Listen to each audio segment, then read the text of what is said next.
My name is Daniel Hayes, 42 years old, an IT consultant living just outside Charlotte, North Carolina. And if you had told me a year ago that my marriage would unravel because of a man named Trey from the gym, I would have laughed and told you that my wife Madison was the most loyal, predictable person I'd ever known, but that's the danger of comfort. You start believing safety is permanent, and you miss the signs flashing right in front of you, and the night everything began. We were sitting in our usual spot at the kitchen island, her sipping green tea, me finishing late-night client emails, when she casually mentioned, "Oh, by the way, I found a new workout partner, Trey. He's helping me with form so I don't hurt my back again." And I nodded, not thinking twice, because Madison had always been a fitness enthusiast, always the one waking up before sunrise to hit the gym while I clung to my coffee for dear life, but something in her tone, too light, too rehearsed, echoed in my mind long after she walked upstairs. And over the next few weeks I started noticing patterns, not dramatic ones, nothing like lipstick on collars or secret hotel receipts. But subtle shifts. Her workouts got longer, her energy different, her phone glued to her like it had suddenly become a life support machine, and every time she came home she looked charged, like people look when they're living two lives but don't know which one they want more. And the first real red flag came one Tuesday when she walked in wearing a new lavender gym outfit, hair messy in that deliberate, cinematic way, cheeks flushed. And when I asked how the workout went, she smiled too quickly and said, "Oh, same as always," which didn't make sense because nothing about her felt same as always. And that night while she showered, her smartwatch lit up on the nightstand with a message preview. "You crushed it today, same time tomorrow." No name, just a flex star emoji and a time. I told myself it could be anyone, gym app, automated message trainer, but denial only works until it doesn't, and after that, little inconsistencies kept piling up like dust on a forgotten shelf. Her sudden interest in protein powders she used to make fun of, her quick turn of the screen whenever she texted, the way she hummed to herself more but avoided eye contact just a little too long. Still, I didn't act. 20 years of trust builds muscle memory, and mine was still trying to believe her. The truth didn't slam into my life. It leaked in drip by drip until the bucket overflowed. And the moment things changed permanently was a Friday night in early spring when Madison told me she was going to a late gym session because that's when it's less crowded. And normally I would have believed her, but something in my gut twisted, a pull that said she wasn't telling me everything. And after she left, I sat in the living room trying to focus on the basketball game, but my eyes kept drifting toward the silent house. The empty seat where she always curled up next to me, and finally I stood up and walked toward the kitchen, pacing like a man rehearsing a speech he never wanted to give. That's when I saw her phone buzzing on the marble counter, the screen lighting up repeatedly, vibrating with an urgency that filled the quiet room with a kind of warning, and I almost ignored it, almost, but the contact name glowing on the screen froze me. Trey Jim, not just Trey, not just Jim Buddy. Saved in parentheses like a label for something she needed to justify. The message preview made it. "Where are you?" I stepped back like the phone had burned me. Maybe she forgot it accidentally, maybe she was just late, maybe, but the truth doesn't give you maybes forever. The game flashed forgotten on the TV while I stood in the kitchen listening to her phone buzz for nearly 5 minutes straight before finally going silent. And when I reached to move it, because despite everything I didn't want her phone in full view like a trap waiting to snap shut, I accidentally tapped her voicemail icon. I swear I wasn't trying to snoop. I was just trying to push the phone aside, but the screen opened and one new unheard voicemail sat there with the timestamp of 10 minutes earlier. I shouldn't have listened, I know that. But when a marriage reaches the point where your spouse is lying about where they are on a Friday night, the question becomes not whether you should listen, but whether you can survive not knowing. And in that moment, I couldn't survive the uncertainty anymore, so with trembling fingers, I tapped the message, lifted the phone to my ear, and heard a man's breathless voice spill through the speaker. "Mads, hey, look, I'm already here in the back lot. Thought we said 7:30. You okay? Call me when you're close." Backlot, close. Mads, a nickname only I used, a nickname she once said she didn't like anyone else using. The message ended. My world didn't crash dramatically, it just dimmed like someone had turned the lights down on reality, and I sat heavily on the bar stool, staring at the phone like it had grown teeth. If this had been some incriminating photo or a steamy message, maybe anger would have come first. But hearing his voice, gentle, concerned, casual, hit differently. This wasn't someone chasing her.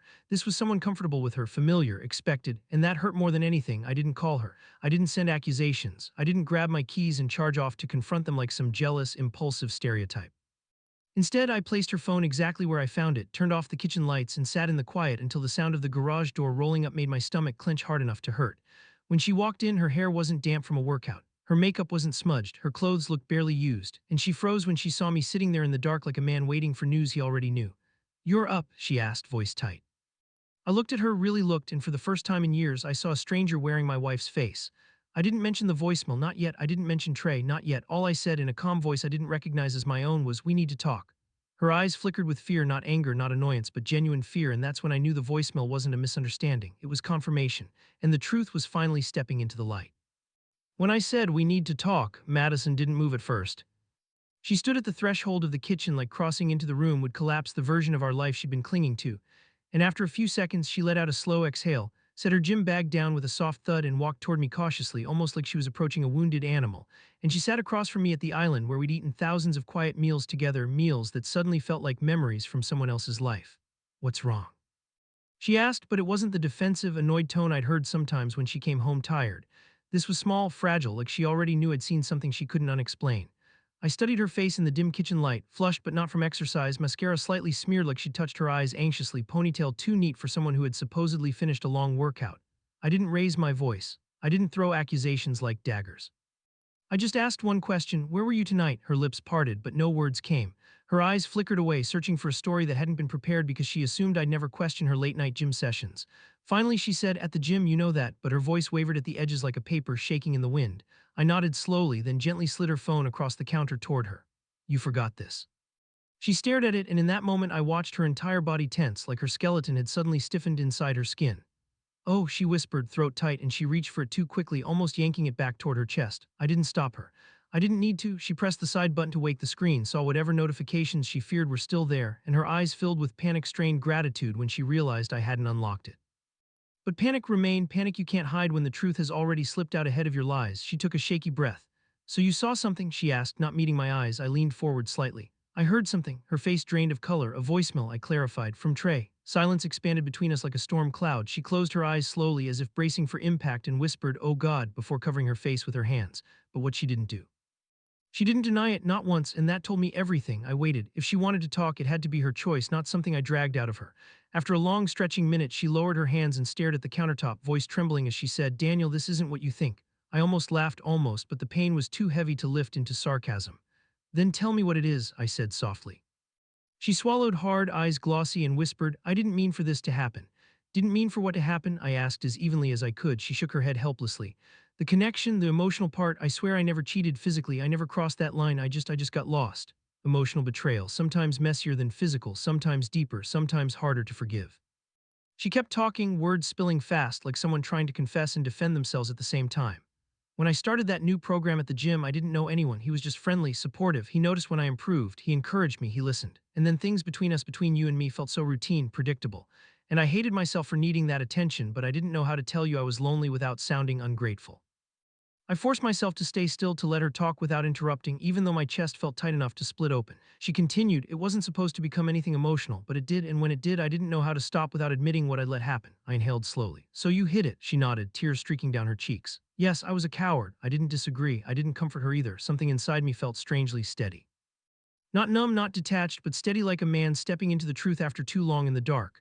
"Why the voicemail?" I asked. "Why did he think you were meeting him?" She let out a soft, broken laugh, the kind that comes from someone who knows they've run out of excuses.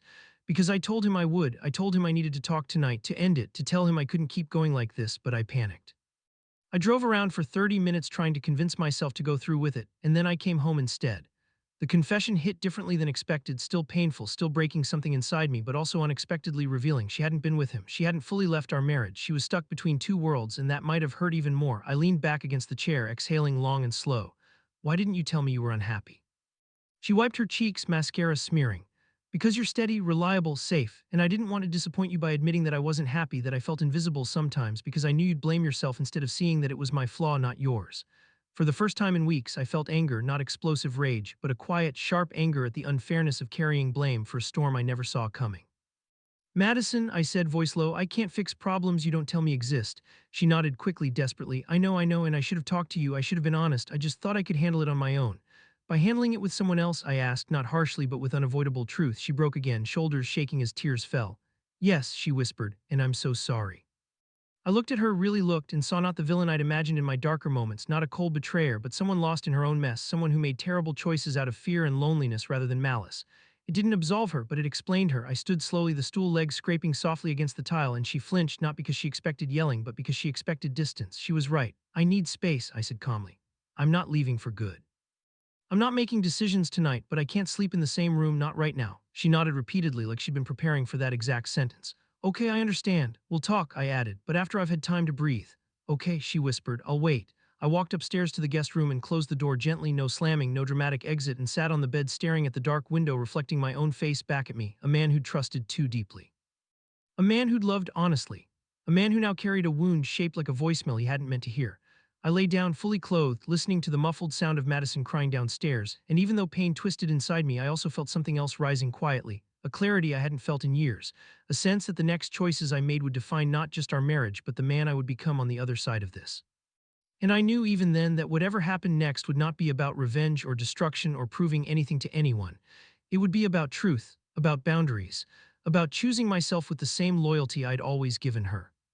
The next morning, sunlight leaked through the blinds in the guest room, sharp and accusing, like it was determined to drag me fully into reality whether I was ready or not. And when I finally sat up, my whole body felt heavy, not from lack of sleep, but from the emotional weight that had settled into my bones overnight. And when I walked downstairs, the house felt too quiet, the kind of quiet that comes after a storm when everyone is waiting to see what damage remains. And I found Madison sitting at the kitchen table in the same clothes from last night, her eyes puffy, a glass of water untouched in front of her. For a moment, neither of us said anything. We just existed in the same space like two people who used to know each other intimately but were now unsure where to place their hands, their voices, their hearts. "I wasn't sure if you'd come down," she said softly, voice hoarse. "I still live here," I answered, not coldly but firmly, because last night had cracked something in us but hadn't erased the years we'd spent building a life together, and we both knew the next steps required clarity, not silence. So we sat down to talk, not as a husband desperate to salvage something, and not as a wife scrambling to cover her tracks, but as two flawed humans trying to understand the truth of what they'd become. I asked her everything I needed to know, not the obsessive questions that come from panic, like how often did you text him? Or did you flirt, but the deeper ones, the ones that matter. When did you start feeling this disconnect? What were you getting from him that you felt you weren't getting from me? Why didn't you come to me instead of going to him? She answered honestly, sometimes halting, sometimes crying, sometimes pausing so long I thought she'd get up and leave the room. She said it started small, tiny moments she brushed off at the time, me getting lost in work when she wanted my attention, her feeling uninteresting when I came home exhausted, both of us slipping into routines that eliminated surprises, curiosity, effort. "It wasn't you," she kept saying. "It was me not knowing how to ask for more without sounding ungrateful." I didn't let her fully shoulder the blame. "I wasn't perfect either," I said. "I assumed everything was fine because you didn't complain." But I added the truth she needed to hear. "However you felt, going to someone else wasn't the answer." She nodded like each agreement hurt. "I know, I really do." We talked for hours until there was nothing left but silence and the awareness that talking alone wouldn't fix anything. "We need help," I said. "If we're going to try to save this, we need a therapist, someone who can help us rebuild from the bottom." Madison didn't hesitate. "I'll do anything," she whispered. That was the first moment I felt a shift, not forgiveness, not healing, but a willingness to fight instead of hide. Later that day, she went upstairs to shower while I stepped outside to breathe the cold morning air, and while standing on our porch, arms wrapped around myself, I felt my phone buzz in my pocket. At first, I ignored it, assuming it was some automated notification. But when it buzzed again, I glanced at the screen and froze. A voicemail, unknown number, timestamp 9 minutes ago. My stomach dropped. Part of me didn't want to listen. Part of me knew I had to because ignoring truth is how we got here in the first place. I tapped play. What came through shocked me so deeply that I had to sit down on the porch step. "Hey, this is Trey." His voice sounded strained, nothing like the confident, playful tone in the first voicemail. "I don't know if Madison told you, but I heard the message might have reached you somehow. I wanted to say I'm sorry. This wasn't supposed to go this far." My jaw clenched, but I kept listening. "I'm not calling to cause more trouble. Actually, I'm calling because you deserve to know something she won't tell you herself." I sat forward, every nerve on high alert. "I never had a physical relationship with her. I swear that on my life. She wouldn't let it go there. She always talked about you with respect, even when she was confused." He paused, exhaling. "But here's what she won't admit. She didn't talk to me because she was falling for me. She talked to me because she was scared of admitting something to you." There was a shaky breath. "She's been struggling with burnout, with her career, with feeling like she's not enough, and she didn't want you to think she was failing. She used me as a distraction from her own fear, not because she wanted me, but because she didn't want to face herself." Another pause. "This doesn't excuse anything. I'm not defending her choices. I'm just saying you're not the reason this happened. And she's not telling you the whole truth because she thinks losing you will break her more than the loneliness." Then, before I could even process his words, he added something that hit harder than anything else. "And for what it's worth, I told her yesterday she needed to come clean to you, that she was going to destroy herself staying stuck in the middle. That's the conversation she ran away from last night, the one she was supposed to have with me before she went home. I'm sorry for my part in all this." "I really am." The message ended. I just sat there, hand gripping the phone, staring into the yard like it suddenly held the secrets of the universe. Madison hadn't told me that. She hadn't told me she'd planned to end things before I found out. She hadn't told me about burnout, something I'd struggled with myself in the past but assumed she never would. She hadn't told me the depth of her own insecurity, the cracks beneath her confident exterior. When she finally came downstairs, hair damp, face bare, eyes tired but hopeful, I didn't confront her immediately. Instead, I asked something simple. "Are you being fully honest with me?" Tears surfaced instantly. "Daniel, I am. I'm trying." So I held up my phone. I got a voicemail. Her breath hitched. She sat down slowly. "From him?" "Yes." Her eyes widened, not with guilt, but with dread. "What did he say?" "He said you were going to end it." She covered her mouth. Tears spilled instantly. I swear I was. I just panicked. I didn't know how to tell you everything. I sat down across from her, the porch railing cool against my back. You didn't tell me about the burnout, I said quietly, her shoulders slumped, because I didn't want you to see me as weak. Madison, I said, softer than before, weakness isn't in asking for help. Weakness is hiding the truth until it explodes. She sobbed then, not the tight, controlled crying from last night, but the kind that comes from someone tearing down the last wall they've been holding up. For a moment, despite everything, I felt compassion for her, for me, for the version of us that got lost. But compassion doesn't erase consequences. I need time, I repeated. I'm not walking away today, but I'm not promising anything either, she nodded, wiping her cheeks. Whatever you need, I'll wait, I'll do whatever it takes. I believed her. But belief didn't equal trust, not yet, maybe not ever, but something inside me shifted, an awareness that the story was more complicated than betrayal. There was pain under her choices, fear under her silence, and somewhere in the middle, maybe there was hope. The days that followed felt like walking through a house where every room held an echo of something we hadn't said yet. And though Madison tried to give me space, I could feel her presence constantly. Quiet footsteps, careful movements, the soft sound of her crying when she thought I was asleep. Yet not once did she push me to move faster than I was ready for. And in that strange, heavy limbo, we started living parallel lives under the same roof, neither together nor fully apart. Like passengers waiting for a late train, unsure if they should stay on the platform or go home. On the third day after the voicemail from Trey, I suggested we sit down and write out everything we felt, separately, before trying to talk again, and she agreed instantly, almost gratefully, like she'd needed some structure to guide the chaos inside her. I went to the small den with a notebook and pen, and she sat in the bedroom with her journal, and for an hour the only sound in the house was the scratching of pens against paper. When we sat together afterward in the living room, the atmosphere was tense but honest, and I asked her to go first, not because I didn't want to speak, but because I needed to hear where her mind truly was. She unfolded her paper with trembling hands, took a breath, and began reading. Her letter wasn't a defense or a list of excuses. It was raw, messy truth poured onto the page. She wrote about burnout at work, about feeling like she was failing her team and her body, about waking up some mornings terrified she was becoming someone she didn't recognize. She wrote about seeing me doing well in my career, steady, calm, dependable, and feeling guilty that she wasn't matching my stability. She wrote about how Trey's encouragement came at a moment when she felt invisible. Not because I made her invisible, she emphasized, but because she'd started shrinking herself out of fear of disappointing me. And then she admitted something I didn't expect. She felt shame about aging, her body changing, her energy dipping. And instead of telling me, she threw herself into the gym as if fitness could shield her from the reality that none of us stay the same forever. He noticed changes I didn't feel confident talking about, she read through tears. Not because he was special, but because he was you, because I was too ashamed to tell the person who mattered the most. When she finished, she folded the paper slowly, like closing a chapter of her own confession. Now it was my turn. My hands didn't shake, but my chest hurt as I unfolded my own letter. I read aloud everything I'd been holding in, how I felt blindsided, how I felt foolish for missing signs, how I felt betrayed not just by her actions, but by the fact that she didn't trust me with her pain. I told her I wasn't perfect either, that I had withdrawn into work more than I realized, that my silence sometimes came off as disinterest, even though I thought I was simply giving her space. I told her I felt guilty for not noticing her burnout sooner. But the line that broke something between us in a necessary way was when I read, "I am afraid that even if we fix this, I will always wonder if I am enough, and I don't want to live my life scanning for signs instead of living in trust." When I looked up, tears were streaming down her face. She didn't interrupt, she didn't try to fix it, she let it land. For the first time in weeks, it felt like we were actually having the same conversation instead of circling around each other with half-truths and self-protection. After the letters, I suggested something bold. "We need to see Trey together." Her head jerked up, eyes wide. "Why? Because I need closure, not assumptions," I said. "And so do you. Whatever this was, whatever it wasn't, we needed to end in the same room with the same truth at the same moment." She hesitated, torn between fear and relief.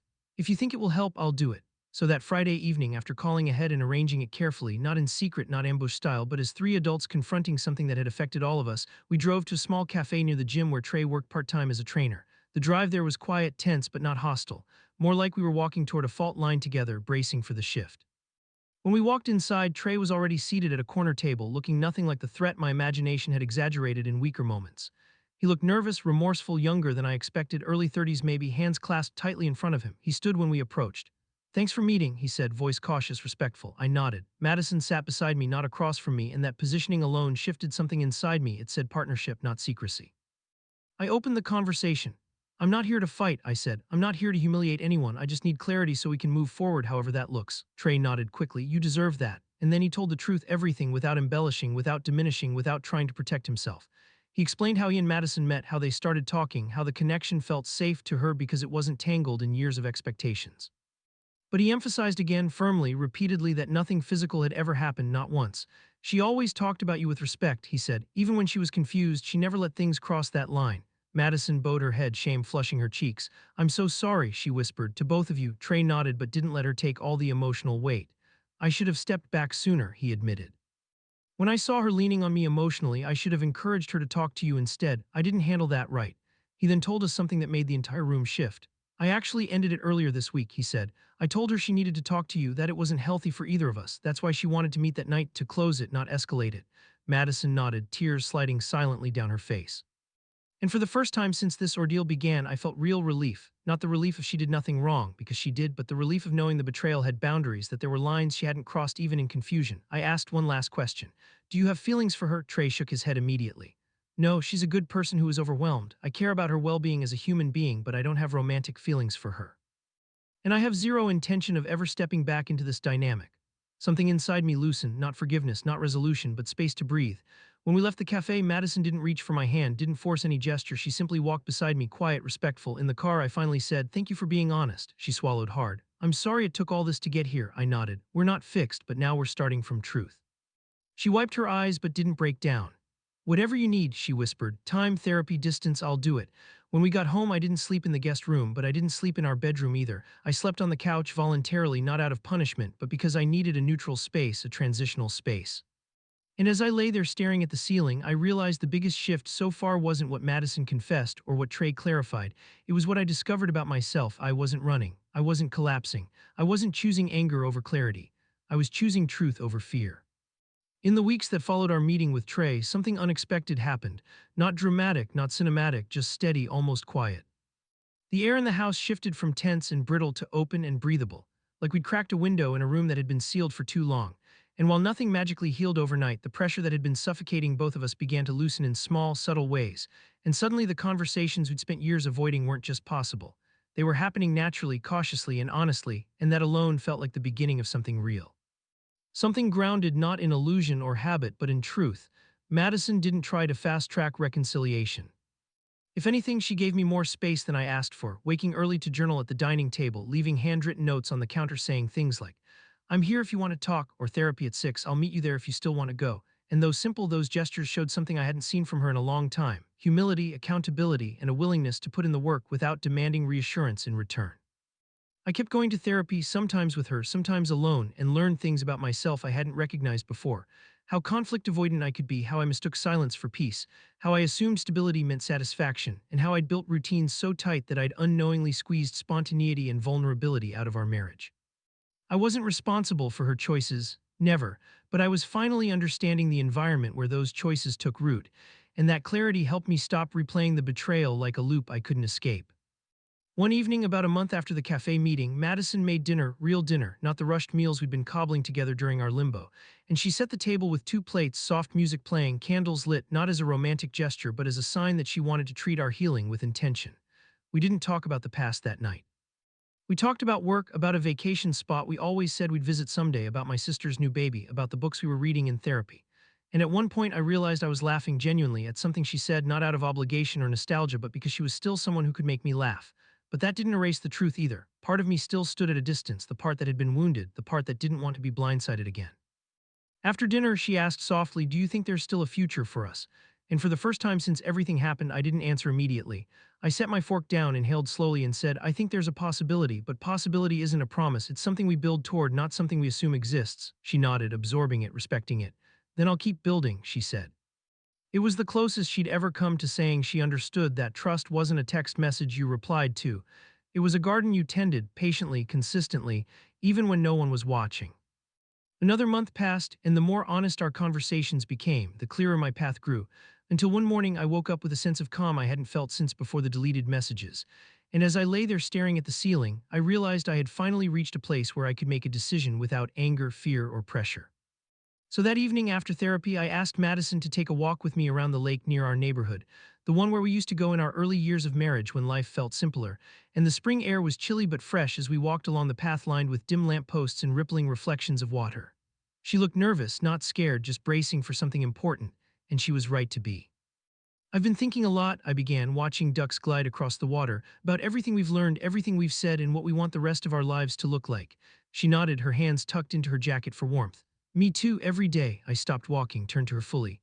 I don't want a marriage that survives out of fear or guilt or obligation, I said.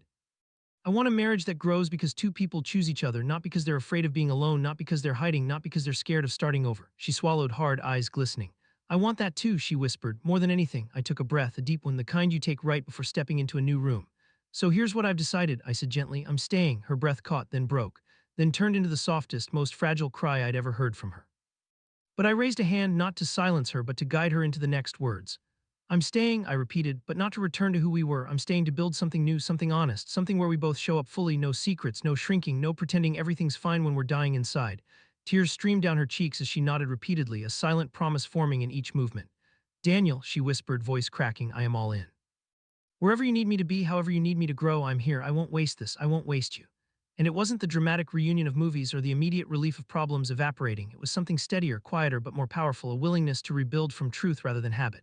Over the next months, the changes were real. She stopped going to the gym where she'd met Trey not because I demanded it, but because she realized returning there would slow her healing.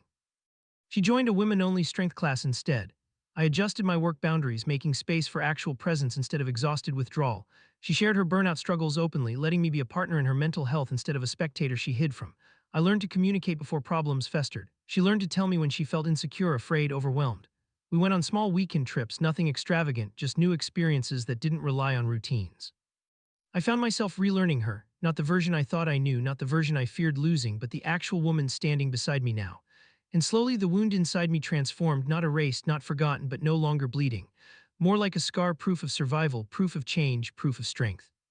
On our 12th anniversary, we sat at a quiet rooftop restaurant overlooking the city, a place we used to visit when money was tighter but dreams were bigger, and Madison reached across the table, her fingers trembling slightly as they wrapped around mine.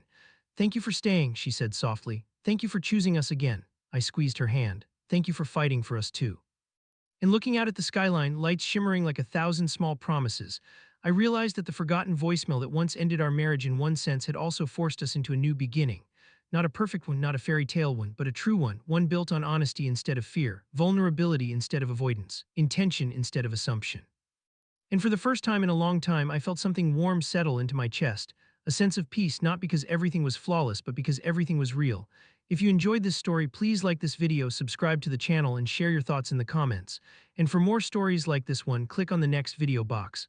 Thank you for watching.